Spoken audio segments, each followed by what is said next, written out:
Critical deadline is approaching for the August election, and if you don't act soon, you will not be able to vote on changing the state's constitution. WCPO 9 News senior reporter Sean Delancey live in studio with what's at stake. And Sean, we're about 30 days away when it comes to deciding issue 1. Yeah, Brett, issue 1 is designed to make it more difficult to change Ohio's state constitution. Both sides agree that the issue would drastically shape how we're all governed, with supporters saying it's too easy to change the highest law in the state.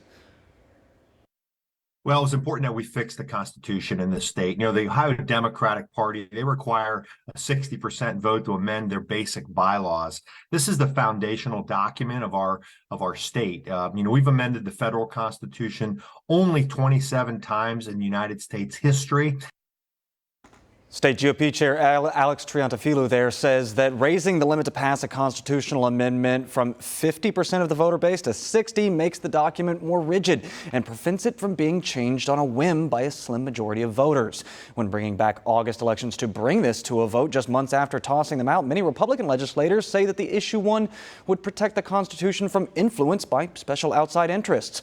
Opponents, on the other hand, say that the vote is a thinly veiled attempt to make it harder to codify reproductive rights into the Constitution in November's election.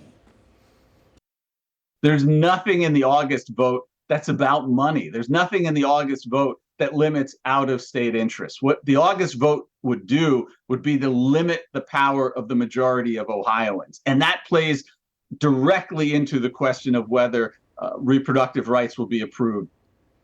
If the Secretary of State verifies the more than 700,000 signatures dropped off this week, voters would consider adding abortion, contraception, and other reproductive rights to the Constitution in November.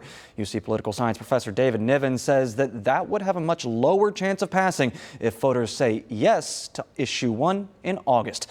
Now, the deadline to weigh in and register to vote, either yes or no, is Monday. You can register online, by mail, or at multiple physical locations like these and more. We'll have all of your best options over at WCPO.com. Sean Delancey, WCPO 9 News.